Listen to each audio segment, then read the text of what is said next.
What is blasphemy? Blasphemy is speaking negatively about the Creator. Ultimately, it's the denial of His supreme wisdom.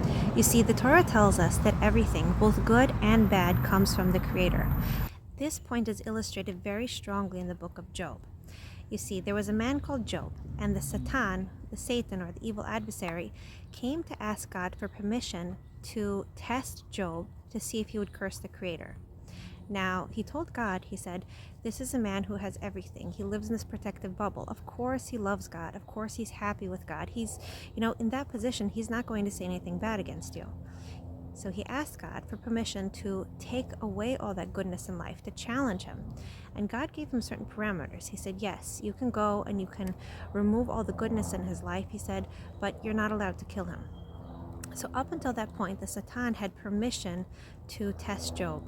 And throughout it all, Job never cursed God.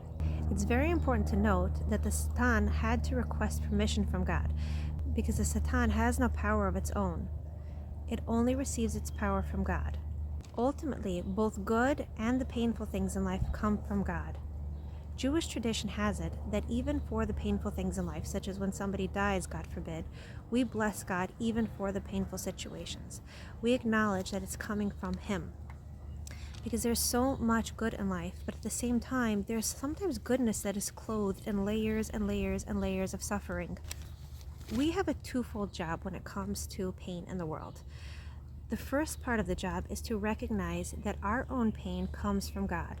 We can look for the good in it. Even if it seems that we can't find it, it's there.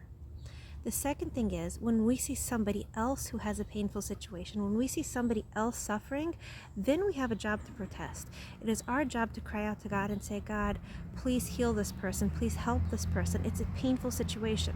Moreover, we were given commandments to go out and help people. If we see somebody who doesn't have shoes, what can we do to help them get shoes? If we see somebody doesn't have money in the bank, or somebody has a painful condition that we could help them with, whatever it is, we have a job to go out and help the world.